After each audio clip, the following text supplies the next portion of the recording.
बिस्मिल्लाहिर्रहमानिर्रहीम, अस्सलामुअलैकुम। लाखों करोड़ों दुरूदो सलाम मोहम्मद मुस्तफ़ा सल्लल्लाहु अलैहि वसल्लम और आले मोहम्मद पर। मैं हूँ उमर दराज गोंदल और आप मेरा यूट्यूब चैनल देख रहे हैं। नाजरीन, सबसे पहली बात तो ये है, पिछले 24-48 घंटों के अंदर जो अफवाज पाकिस्तान और हुकूमत के दरमियान कम्युनिकेशन है, उस कम्युनिकेशन की बुनियाद के ऊपर कल इमरान खान का इंटरव्यू और इंटरव्यू के बाद जो ज़राए से खबरें आई, उस हवाले से कशीदगी कल दोनों अतराफ पाई जा रही है, या आप ये कहें दोनों अपने मौक़िफ़ के ऊपर डटे हुए। लेकिन बात थोड़ी सी आगे चली गई है।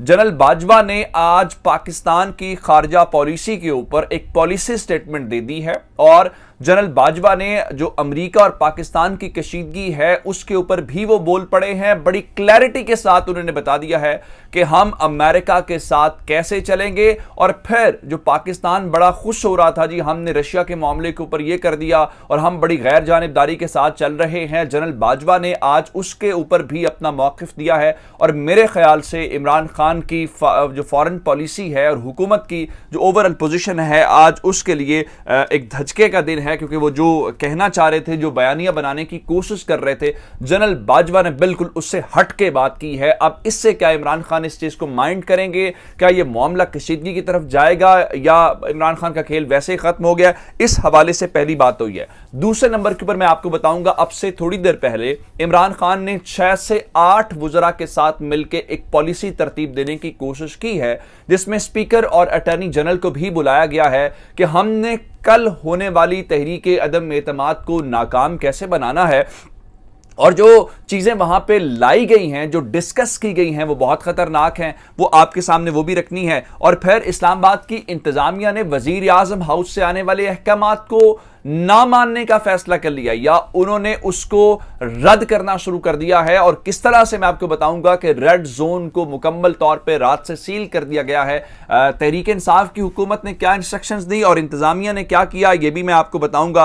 और फिर आज सबसे बड़ा मार्का जो है वो पंजाब के अंदर लगा हुआ है। अब से थोड़ी देर के बाद पंजाब असम्बली का इजलास शुरू हो जाएगा। जो टाइम था उस टाइम के ऊपर इजलास शुरू नहीं हो सका।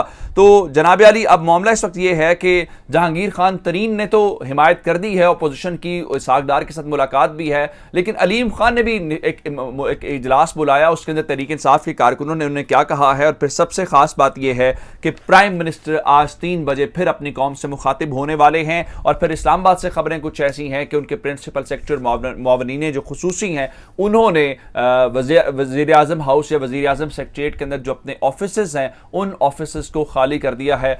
लेकिन इमरान खान के सबसे बड़े मुखालिफ इस वक्त जो हमें एंकर नजर आते हैं, कामरान शाहिद साहब, वो क्या कह रहे हैं वो भी आपको बताऊंगा। लेकिन अगर आपने चैनल सब्सक्राइब नहीं किया और आप चाहते हैं कि आपको मुस्तनद और बरवक्त खबरें मिलती रहें, तो हमारा चैनल सब्सक्राइब कर लीजिए, बेल आइकन के ऊपर क्लिक कर लीजिए, ताकि हमारी आइंदा आने वाली वीडियोस बर वक्त आप तक पहुंच रहे। कल जनाब एक तो इमरान खान ने यह कहा कि वो फौज के खिलाफ बात नहीं करेंगे। फिर उन्होंने कहा कि उनके जनरल बाजवा के साथ ताल्लुकात बहुत बेहतरीन है। फिर जनरल फैज़ हमीद से मुतालिक उन्होंने बात की। उन्होंने कहा मेरी ख्वाहिश थी कि जनरल फैज़ हमीद जो हैं वो सर्दियों तक, यानी आगे दिसंबर जनवरी का जो महीना है, ये भी गुजारें। और चूंकि मैं ये समझता हूँ वो सिक्योरिटी एक्सपर्ट हैं, तो ये मेरी ख्वाहिश थी कि वो मेरे साथ रहे।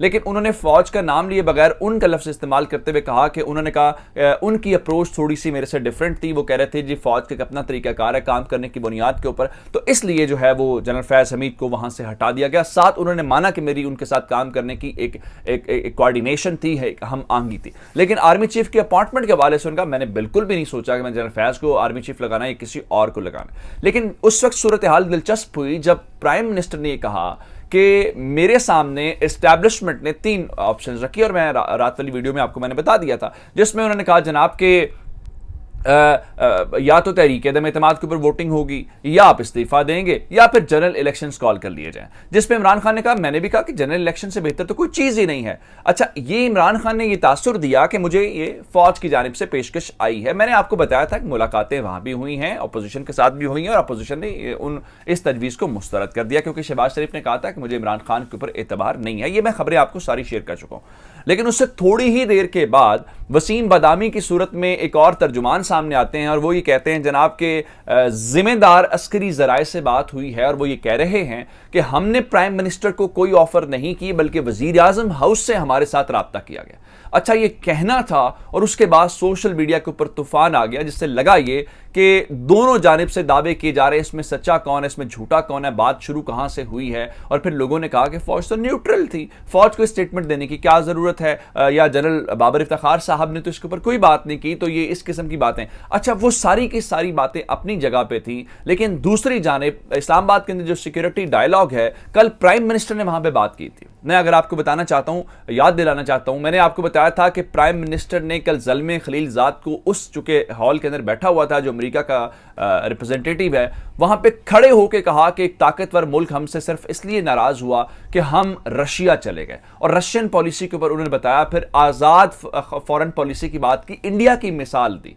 लेकिन आज जनरल बाजवा आए, जनरल बाजवा ने वहाँ पे सबसे पहले तो एक स्पीच अपनी की। स्पीच के बाद जो है उन्होंने क्वेश्चन आंसर सेशन भी है, वो क्वेश्चन आंसर सेशन तो ब्रॉडकास्ट नहीं किया गया, लेकिन कहानी ख़त्म हो गई है जो इमरान खान की हुकूमत अमेरिका को लेके और बैन अल-अक़वामी ताल्लुकात को लेके जो बहुत शोर कर रही थी, जो बहुत आवाज़ें बुलंद हो रही थी। आज जनरल बाजवा की तकरीर के बाद जो है वो कुल कहानी जो है वो ख़त्म हो गई है, चूँकि मेरे ख्याल से जनरल बाजवा ने अमेरिका और पाकिस्तान की कशीदगी के दौरान रियासत पाकिस्तान की लाइन बता दी है कि रियासत पाकिस्तान की लाइन क्या है। चूंकि इमरान खान बार बार टारगेट कर रहे हैं अमेरिका को, वो कह रहे हैं हम आपके गुलाम नहीं हैं, हम आपके नौकर नहीं हैं, हम आपसे पूछ के ताल्लुकात नहीं बनाएंगे और हम आपके बगैर भी जिंदा, क्योंकि कल शहबाज शरीफ ने कहा कि बेगर्स कांट बी चूजर्स, जिसका मतलब ये था कि हम भिखारी हैं, हमारे पास कोई नहीं है, लेकिन उसको लेकर भी रिटेलिएशन हुई। लेकिन आज आर्मी चीफ ने बहुत क्लैरिटी के साथ ये कह दिया है कि हम अमेरिका के साथ ताल्लुकात में तोसी चाहते हैं, हम किसी और मुल्क के साथ ताल्लुकात ख़राब नहीं करना चाहते, उन ताल्लुकात को मुतासिर किए बगैर। फिर उन्होंने एक और बड़ी खुल के बात की, उन्होंने कहा कि हमारे अमेरिका के साथ बड़े बेहतरीन और तवील स्ट्रेटेजिक ताल्लुकात हैं, और फिर कहा कि अमेरिका पाकिस्तान के लिए सबसे बड़ी एक्सपोर्ट की मार्केट है और इसलिए हम इन ताल्लुकात को आगे लेके जाना चाहते हैं। लेकिन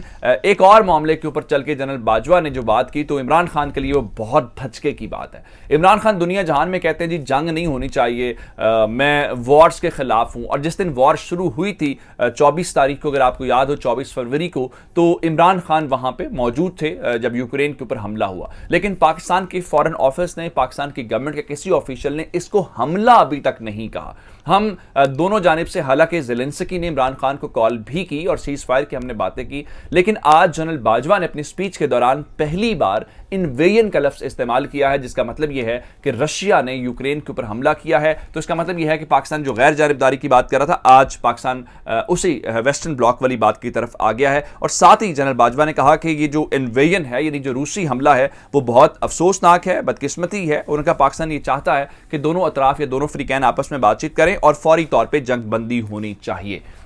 इससे सूरत हाल थोड़ी सी आपको क्लियर हो जानी चाहिए कि पाकिस्तान के और दूसरी जानिब अमेरिका के आइंदा आने वाले ताल्लुकात कैसे चलेंगे। इमरान खान जो लाइन टो कर रहे हैं, शायद रियासत पाकिस्तान की लाइन नहीं है, ये इमरान खान की लाइन है। इसका मतलब आप फिर समझ सकते हैं कि इमरान खान की उन स्टेटमेंट्स के साथ या इमरान खान की उन चीज़ों के साथ शायद जो रियासत है वो नहीं खड़ी, और इमरान खान के लिए आइंदा आने वाले दिनों में मजीद मुश्किलात होंगी, जो मुझे आज की स्पीच से समझ आई है। अब इमरान खान ने अब से थोड़ी देर पहले उनकी जो सियासी कमेटी है या जो किचन कैबिनेट है उसके साथ इजलास किया। मैं आपको एक और बात बताना चाहता हूं कि आज तहरीक इंसाफ के लिए एक और भी इंपॉर्टेंट दिन इसलिए है कि आज पार्लिमानी पार्टी का इजलास है।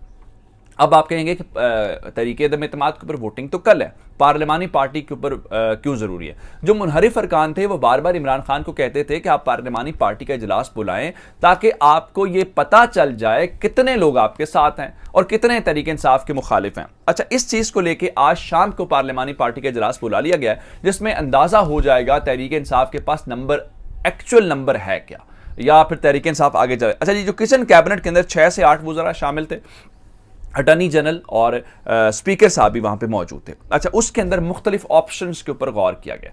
उसमें ऑप्शन ये है कि स्पीकर किसी बहाने से इजलास कल का मुलतवी कर दे। दूसरे नंबर के ऊपर यह कहा गया है कि स्पीकर गिनती ही दुरुस्त ना करे या कोई और बहाना करे, क्योंकि आपने देखा कि सादिक संजरानी और यूसुफ रजा गिलानी वाले केस के ऊपर इस्लामाबाद हाई कोर्ट ने मुदाखलत करने से इनकार कर दिया। उनका पार्लिमानी मामला पार्लिमान के अंदर ही हल होना चाहिए। अच्छा, एक और बात जो है उन्होंने ये कही है कि एमरजेंसी लगाने की कोई और वजह या बहाना तलाश किया जाए जिस पे तहरीक इंसाफ को टाइम मिल जाए। ये आज सोचा। उसके बाद उन्होंने ये सोचा है कि अगर तहरीक अदम, ये डिस्कस बातें हुई हैं, अगर तहरीक अदम एतमाद कामयाब हो जाती है तो चूंकि जो अगला वजीर आजम आएगा, मिसाल के तौर के ऊपर शहबाज शरीफ साहब मुंतखब हो जाते हैं, तो शहबाज शरीफ साहब जब तक एतमाद का वोट नहीं लेते या अगले उन्हें इजलास बुला के इलेक्शन लड़ना पड़ेगा, इलेक्शन लड़के फ़ौरन उसी दिन एतमाद का वोट लेना पड़ेगा। अच्छा, तब तक वो वज़ीर आज़म नहीं बन सकते और तब तक वजारत उज़्मा के ऊपर इमरान खान रहेंगे। तो उन्होंने कहा कम अज़ कम 1 महीना अगला इजलास ना बुलाया जाए ताकि मेरे पास एक अच्छा खासा टाइम हो। लेकिन इस पे स्पीकर और अटर्नी जनरल इमरान खान की हिमायत नहीं कर रहे, लेकिन खबरें ये हैं कि इमरान खान ने उनको कन्विंस करने की कोशिश की है। अच्छा, एक और बात मैं आपको जो बताना ये चाहता हूं कि इस सारी सूरत हाल के दौरान एक और इंपॉर्टेंट बात यह है कि इस्लामाबाद से ऐसा भी नहीं है सब अच्छा। मिसाल के तौर पे कामरान शायद इमरान खान के बहुत बड़े क्रिटिक हैं।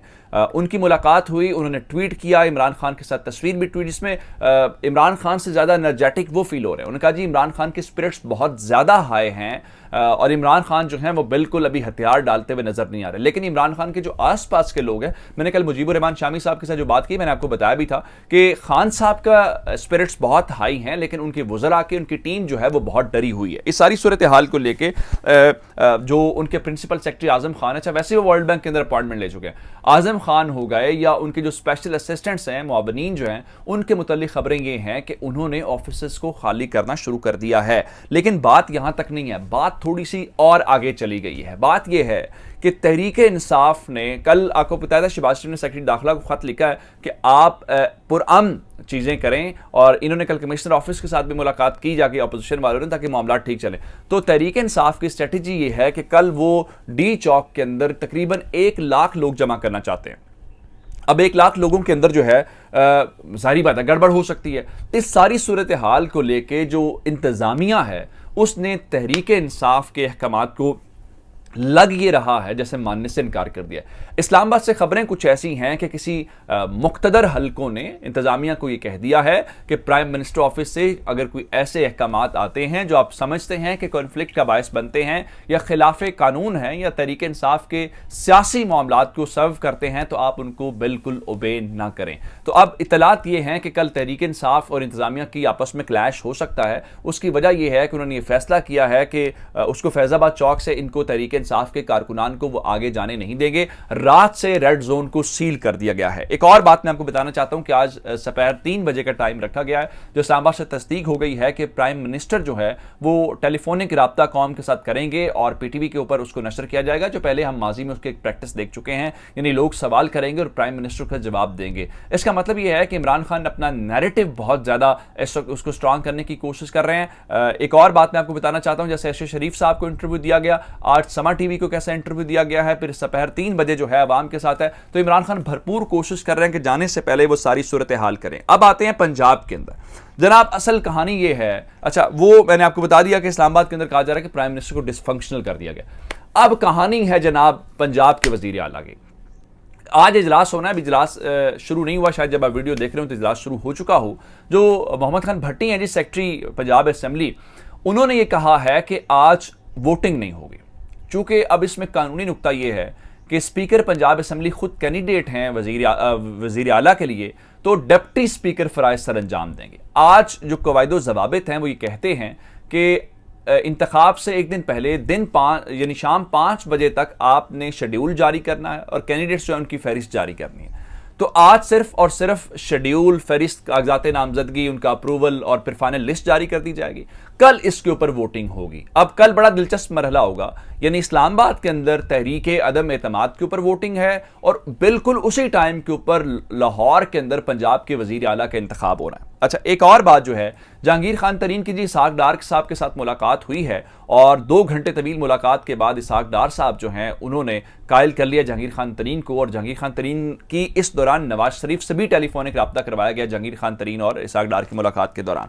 हमजा शहबाज की वो हिमायत करेंगे जनाब। लेकिन एक और बात मैं आपको बताऊं कि अलीम खान ग्रुप ने अपना इजलास बुलाया रात को, और उस दौरान जो उनके ग्रुप के लोग हैं, उन्होंने कहा कि ये बात ठीक है कि आपने हमें टिकट लेके दिया, हम आपके एहसान को कभी भूल नहीं सकते, लेकिन अगर आप ये समझते हैं कि हम इमरान खान के खिलाफ वोट करेंगे या इमरान खान के खिलाफ जाएंगे, तो ऐसा नहीं है। कहानी बहुत दिलचस्प है। रात को जो प्रेस कॉन्फ्रेंसेस की गई नून लीग की जानिब से, राना मशहूर साहब ने इधर की और उधर ख्वाजा साद रफीक, सारे लोग, इसका मतलब यह है कि इस वक्त इनके पास वो नंबर की गड़बड़ जरूर है और चौधरी परवेज इलाही के पास नंबर जरूर कोई ऐसी गेम है जिस पे ये बहुत परेशान है। लेकिन एक और मैं दिलचस्प बात जो आपको बताना चाहता हूं वो है इस हवाले से कि जरदारी साहब ने एक और पता मार्केट के अंदर फेंका है। खबरें ये हैं कि जरदारी साहब ने जो चौधरी वजात हुसैन हैं, चौधरी शुजात हुसैन के भाई और चौधरी परवेज इलाही के जो कज़न हैं, उनको कहा है कि अगर आप तहरीक अदम एतमाद के अंदर अपोजिशन को वोट करेंगे, जिस तरह तारिक बशीर चीमा साहब कर रहे हैं, तो हम आपको पंजाब की गवर्नरी दे देंगे। इसका मतलब यह है कि चौधरी बरादरान को भी वो आपस में